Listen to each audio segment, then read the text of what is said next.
우리에게는 수많은 개혁의 기회가 있었습니다. 해방 직후와 4.19 이후, 다시 87년 6월 항쟁 직후, 그리고 이제 촛불혁명 이후 다시 기회가 찾아왔습니다. 혁명에는 피의 냄새가 섞여 있다고 김수영 시인은 말합니다. 우리는 아직 혁명을 완성하지 못했습니다. 혁명보다 더 어렵다는 개혁에는 피의 냄새조차 확인하지 못합니다. 혁명을 완성하고 개혁을 만들어가기 위해서는 우리 모두의 간절한 염원이 필요합니다. 그 간절한 염원을 모아서 오늘의 뉴스 브리핑을 시작합니다. 첫 번째입니다. 진단키트 이름 독도로 하는 것을 반대하는 일본, 웃기고 있네. 일본 외무상이 한국산 진단키트의 명칭을 독도로 할 수 없다는 간섭을 하고 나섰습니다. 앞서 수출용 진단키트의 이름을 독도로 하자는 청와대 국민청원이 32만 명이 넘는 찬성을 얻은 바 있습니다. 일본 외무상은 이날 중요한 외무위원회에서 다케시마 역사적 사실에 비춰봐도 국제법적으로 우리나라 고유 영토라는 것에 근거해 냉정하고 의연하게 대응해 나갈 방침이라고 말했습니다. 독도가 한국 땅이라는 증거는 차고 넘치기에 오늘은 간단하게 언급하겠습니다. 독도는 첫째, 한국의 신라시대 이후부터 기록된 역사적으로 한국 땅입니다. 둘째, 독도는 지금 한국이 실효적으로 점유하고 있으며 한국 경찰이 실제로 상주하며 지키고 있는 땅입니다. 셋째, 독도는 우리 땅이라고 우리나라의 학생들은 교과서에서 배우고 있는 사회적으로 우리 땅입니다. 독도가 일본 땅이라는 증거도 제대로 제시 못하는 일본은 억지를 중단하십시오. 그리고 코로나19 진단키트명은 우리가 정하는 것이지 일본 당신들이 왈가왈부할 일이 아니라는 것을 밝혀둡니다. 그리고 미래통합당은 이러한 일본의 경거망동에 뭐라고 한마디라도 대응하십시오. 왜 일본에는 그리 꼼짝을 못하는지 알 수가 없습니다. 물론 당신들이 친일파라는 사실을 모르는 바는 아닙니다. 두 번째입니다. 하루에 개그 하나씩 실천하는 황교안. 이번에는 신체 비하 논란. 황교안 대표는 종로 유서에서 길이가 48.1cm에 달하는 4.15 총선 비례대표 투표용지를 두고 키 작은 사람은 자기 손으로 들지도 못하다고 한 것에 신차 비하 논란으로 불거지자 꼬투리 잡기라고 반박하고 나섰습니다. 비례대표 투표용지가 거의 50cm에 달할 만큼 긴 것은 미래 한국 땅이라는 자신들이 만든 위성정당부터 시작된 것입니다. 그렇다면 위성정당에 대한 부분을 자신들이 먼저 사과해야 하는 것이 순서입니다. 또한 황교안이 아무리 정치 초년생이라고 해서 실수가 많다고는 하지만 그의 여러가지 실수를 모아보면 그것은 실수가 아니라 결국 그의 실력이 그것밖에 안 된다는 사실을 알 수 있습니다. 그의 실수는 곧 그 경험의 조합이라는 지적이 나오는 이유입니다.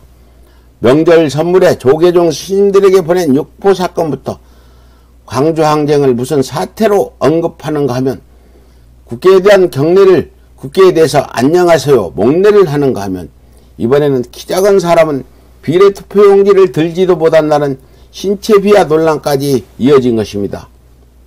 황교안 씨, 정치권에서 선거 때마다 나오는 이야기가 있습니다. 선거는 말을 잘하는 사람이 이기는 것이 아니라 실수를 줄이는 사람이 이긴다는 말입니다. 당신의 그 빈약한 정신으로 제대로 기억이나 할지 모르겠습니다.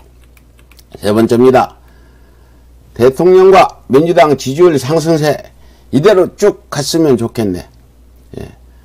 대통령 직무평가에 대한 긍정 답변이 갤럽 조사로 56%로 급등했습니다. 2월에 비해서 대폭 증가한 수치입니다. 문 대통령 지지율도 한 달 전보다 급증한 것입니다. 지역구 양자 대결에선 더불어민주당이 48%, 미래통합당이 40%로 민주당이 우세한 것으로 나타났습니다. 예. 여론조사 기관 리서치부는 전대미문의 코로나19 악재에도 불구하고 문 대통령이 지지율이 크게 급등했다고 전하며 윤석열 정국이 시작되기 직전인 지난해 7월 이후 8개월 만에 가장 높은 수치라고 설명했습니다. 문재인 대통령 지지율 이대로 쭉 갔으면 좋겠습니다. 그동안 미래통합당의 발목 잡기가 도를 넘어 지나치기가 이루 말할 수 없었는데 이에 굴하지 않고 우리 국민들은 역시 대통령의 국정 상황을 바라보는 안목이 탁월한 듯합니다. 예, 네 번째입니다. 장애를 가진 나경원의 딸까지 동원한 막장 유세. 이번에 코로나가 터진 이유가 정부에서 중국인을 안 막았기 때문이라고 생각한다며 동작을해 국회의원으로 출마한 나경원의 딸이 유세차 위에 올라 마이크를 잡고 한 말입니다.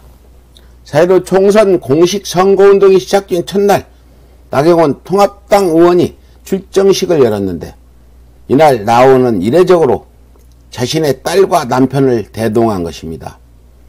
나경원이 선거운동을 이유로 다운증후군이라는 장애를 가진 딸을 이용하고 있다는 비판이 나오는 대목입니다.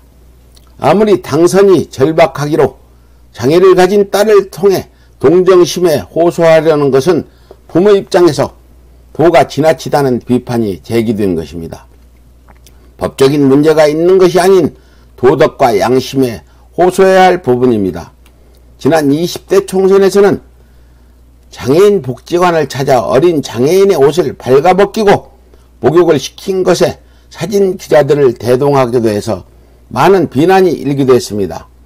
나경원에게 가장 필요한 것은 선거의 당선이 아니고 장애인 감수성을 키우는 일이라는 사실을 먼저 지적하고 싶습니다. 예, 다섯 번째입니다. 유시민 검찰과 언론이 짜고 치는 막장 드라마. 유시민 이사장은 MBC 라디오 김종배의 시선집중에 출연해 MBC의 채널의 검찰 유착 의혹 보도와 관련 저는 기본적으로 짜고 하는 것으로 본다. 윤석열 사단에서 한 일이라며 이렇게 막장으로 치닫는 언론 권력과 검찰 권력의 협작에 대해 특단의 조치 없이는 문제가 해결되지 않을 것이라고 말했습니다. 조국 교수를 탈탈 털었는데도 불구하고 더 이상 꼬투리를 잡을 것이 없으니 이제 결국 검찰이 다른 인물로 지목해서 유시민 이사장을 털어보려다 시작도 못했고 MBC에 의해 덜미가 잡힌 꼴입니다. 지금 대한민국의 최고의 권력은 청와대가 아니라 윤석열과 그의 졸개들이라는 말이 국민들 사이에서 흘러나오고 있습니다. 없는 죄를 만들어서 한 사람의 인생을 파탄지경으로 몰고 간 윤석열에게 강력히 경고합니다. 그렇다면 당신의 인생에서도 흠집이 날 것은 각오를 하고 있는 것이죠. 검찰은 각종 민생범죄나 성범죄 같은 일에나 집중하십시오. 죄를 만들어서 수사하는 것은 기획수사로서 과거 군사독재 시절이나 있었던 일들입니다. 검찰에 엄중히 경고하는 바입니다. 또한 지금 대한민국 국민들은 예전처럼 조중동의 말에 속아날 만큼 어리석지 않다.